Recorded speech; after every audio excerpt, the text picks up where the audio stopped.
Now, when Bert Hinkler left Bundaberg for England in the latter part of 1913, he made a promise to his father that when he returned, he'd return as a pilot, and this he did.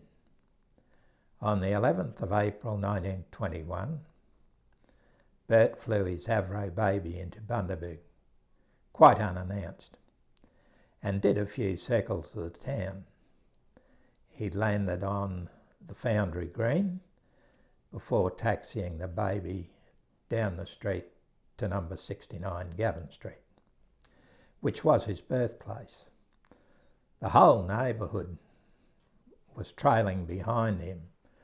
All the neighbours, they were all there, and he stopped right outside the front door. And it was there that he said to his father, "I've returned as a pilot." Now, Bert did a few things while he was home, and quite a few flights around the district running various errands. On one of these flights, Bert thought, well, I'd better liven up the locals. So he flew into Bundaberg and proceeded to do some aerobatics over the Burnett River. So he might have been right in the mood for a bit of devilment.